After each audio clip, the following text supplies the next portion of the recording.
Thank you. Everybody is back. It's time to start this arraignment. This is called a bail setting arraignment. Sometimes we refer to them as jail arraignments, but it's to get the case started after your arrest, advise you of the charge, and set a bond. The prosecutor filed a complaint this morning, I think, alleging that on or about Christmas Day, December 25th, you did assault, batter, wound, resist, oppose, or obstruct Nathan Johnson, Brian Freds, and Joshua Edgington of the Sturgis Police Department. Those are all felonies punishable by up to 2 years imprisonment. It's also alleged that you are a habitual offender with at least 3 prior felony convictions, making this a 4th offense, which on a 2-year, I believe, makes it a maximum of 15 years imprisonment.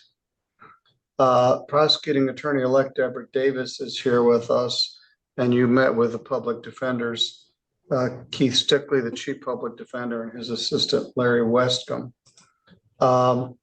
Ms. Davis, let me ask you this. The bond information sheet refers to a fleeing and eluding incident earlier in the day. There's no fleeing and eluding component to this. Your Honor, there is a warrant request for fleeing and eluding from Officer Joshua Wired from the Sturgis Department of Public Safety that is in review.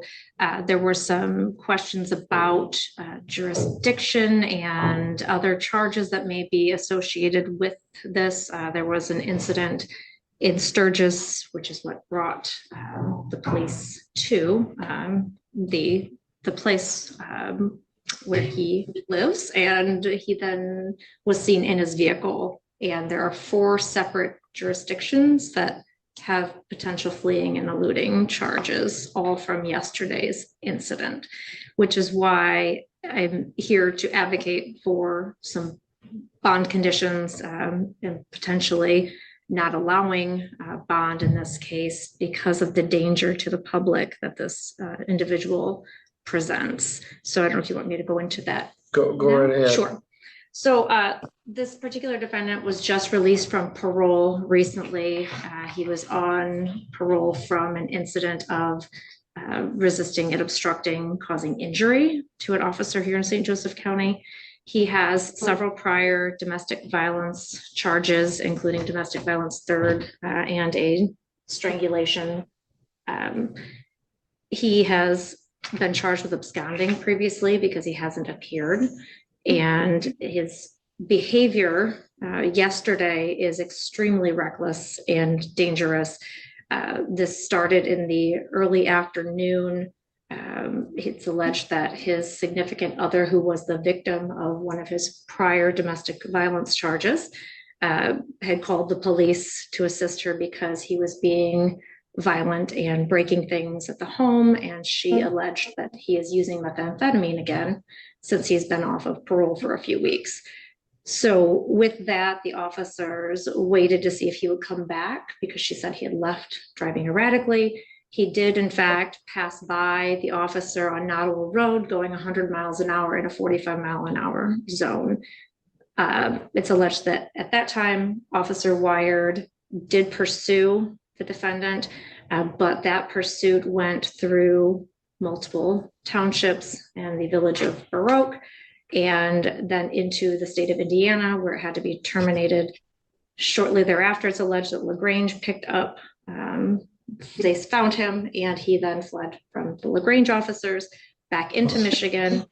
It's alleged that they then lost him again, and then he went back into Indiana and then came back to Michigan, where St. Joseph County deputies found him and pursued him, where they lost him again. And then Officer Wired in the Baroque Township found him again and pursued him. But because of his driving being so dangerous, passing people on the right side, that sort of thing, they terminated the pursuit. And then a tip led them to find him last night in Sturgis at the American Inn, which is where this RNO ×3 was alleged to have occurred, because he refused to come out of the hotel room, physically was holding the door shut, preventing the officers from unlocking the door. And then they found him in the bathroom, again, not coming out with the officer's lawful commands.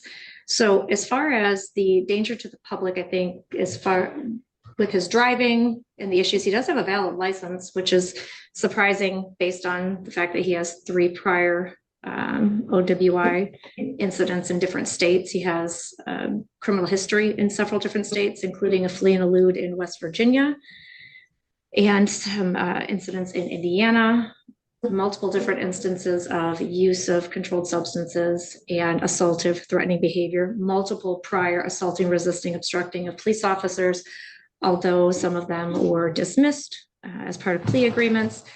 He is an extremely dangerous person in the view of the prosecutor's office, and we would ask that the court consider not allowing a bond at this point because of the danger to the public, as well as the likelihood that he is not going to appear. And if he doesn't appear and a bench warrant is issued, it could be an extremely dangerous situation for the law enforcement involved, as well as the public, if they have to go out and chase him and find him again. Again, there's also going to be at least the flee and elude from Sturgis that is under investigation because of the potential for the methamphetamine and potential for an OWI or OUID. There was some further investigation that was supposed to take place this afternoon. I'm not sure of the status of that yet. So we went forward with just authorizing on the resisting and obstructing, which we're prepared to have a trial on those pretty quickly. If the court wants to set it quick, we can. I would rather have this individual stay in custody and not be able to have access to vehicles or substances so that we can have a trial sooner rather than later. And because he is a 4th habitual, the fleeing and eluding will likely be a potential life offense. All right, and the fleeing and elude could be a 5-year with a 4th habitual. Mr. Fleming, the public defenders are here with you. Let me ask you a couple questions. I show your address as North Street, Sturgis. Is that correct? Yes, sir. Yes, sir. All right. So the room at the American Inn, Mr. Mr. Cannon's room, you didn't reside there. You just happened to be there. Mr. Fleming, I'm going to advise that you not answer that question. All right. Your Honor, we would ask that the court respect Mr. Fleming's right to stand mute, have a not guilty plea entered on his behalf. All right. And then we have we would have a brief, I guess, rebuttal in terms of bond. All right, Mr. Fleming, in interest in protecting any of your rights, the public defender's recommendation is you don't say anything. And some of it may be moot because I'm going to deny your bond. So there's no point in asking whether you're employed, I guess, or where you live. I'll speak to the reasons for it here in a minute. But Mr. Stickley's advice is probably wise. So at this point, I'm going to show you stand mute, plead not guilty. I'm going to appoint an attorney for you. I'm going to set a pre-exam conference for January 7th of 2025 at 8:30. Pre-exam conference for January 14th, 2025, if needed, at 1 p.m. Mr. Stickley, what else would you like to place on the record here? Your Honor, the only other thing that I had to place on the record this afternoon is that the defendant understands that the court might have reservations about what kind of bond might be set. MCL 765.6 does lay out that the defendant would be entitled to bond and that bail shouldn't be excessive if not addressed by some other statute. On the list of no bond acts, allegations in Michigan, I'm not sure that this qualifies as a no bond. I had a concern that a 2-year R&O would qualify for no bond. So let me look at the rule.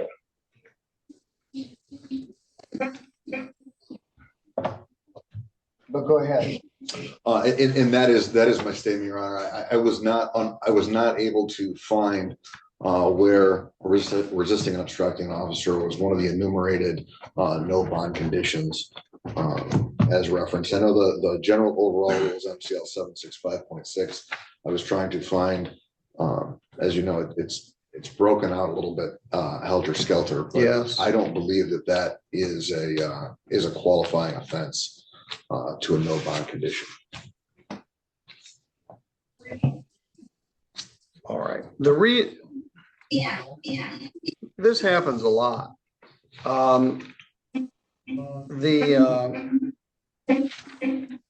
The courts will set a bond at $1 million. And what they really want is they don't want the person to bond out. So rather than say no bond, they set a very high bond.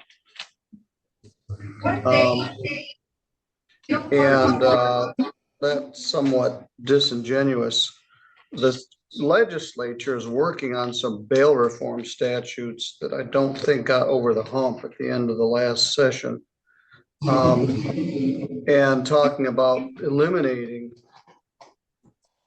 different types of bail. Anyway, the case is aggravated. You're a very angry young man, have been for some time. I'm not sure everything that's going on here recently, but you have several previous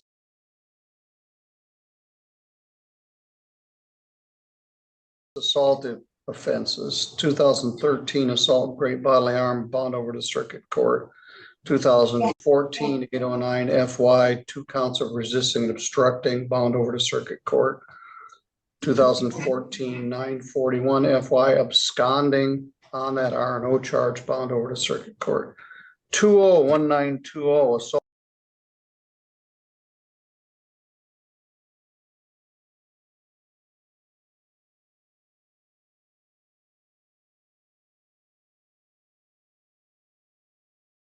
Great bodily harm, felonious assault, resisting and obstructing with an injury, and fleeing and eluding. That was bound over to circuit court and you went to prison. That's the one you're on parole, just got off parole on. File 201972 was a domestic violence third offense felony charge, bound over to circuit court. You had an assault and battery and MDOP in my court in 2021, I think, while the other case was pending, and you never ended up paying the fine and costs. Ms. Davis also indicated there's some out-of-state charges, including a fleeing and eluding in another state. The resisting and obstructing here is not that egregious. You went into some other guy's hotel room and wouldn't open the door for the police. It's like a child hiding their head under a blanket thinking maybe nobody would see them. And then it read like a bad movie where you're hiding in the shower. They should have turned the water on. Anyway, that's how you finally got arrested, and they were resolute in their attempt to take you into custody. The reason that I considered all of this stuff, but there are more charges coming, and it would be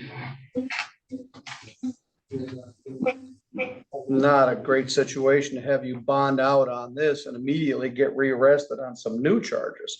So my intention was to deny the bond, at least until the time of the pre-exam conference on January 7th, and see what else gets charged, which would be more honest than setting a very high bond that you couldn't post.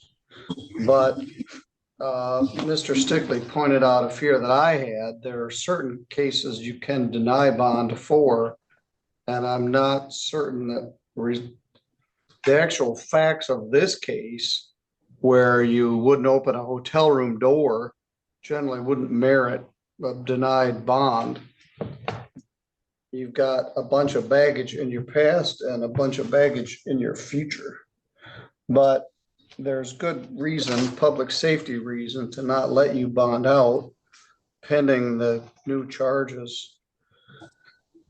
So we will set a bond as Mr. Stickley requests.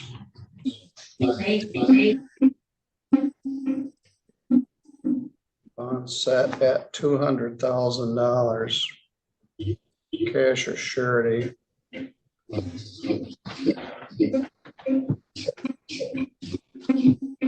This sounds like methamphetamine with a capital M, but we'll see how it plays out. I'm glad There's no no one was drugs hurt. involved. Yes, sir. There's no drugs involved. All right, well, that's a plus. Just anger, I guess. And you and I've discussed it. You're angry. So, I mean, you drew a crappy hand, I'll grant you that, but this isn't the way to resolve it. Billy Joel wrote a song called Angry Young Man. I used to have the lyrics, had the lyrics taped inside my briefcase when I was in law school. You remember me when I was a kid? Yes, I do. I remember your brother and your sisters. That's what I'm talking about. You get Brother. I don't have a brother. I got a sister that was molested. Now yes, you I remember? remember. I was the guy that prosecuted the case. Yeah, I know you was. You was the one that let him off. I didn't let him off. He ultimately was convicted. He was acquitted in the first case, and we had a second one. That was almost 40 years ago. And no, I didn't let him off. He ultimately, I believe, went to prison. No, he didn't. You let him off. Child molestation. All right, You let him All go. right. let's All hold tight. right. Mr. Fleming. Anyway, we'll leave that song lyric for another day. No drugs and no alcohol. No driving.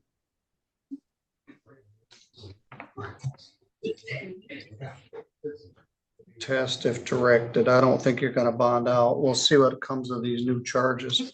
Yes, Mr. Fleming, I remember when you were a kid and you got a lot of pent up anger you're still dealing with. All right, sir, I'll see you on January 7th. Your attorney will come out to the jail and see you.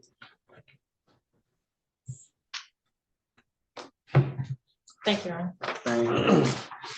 The line goes, I believe I've passed the age of consciousness and righteous rage. I found that just surviving was a noble fight. I once believed in causes too. I had my pointless point of view, but life goes on no matter who was wrong or right. I'm gonna put that last part on my tombstone.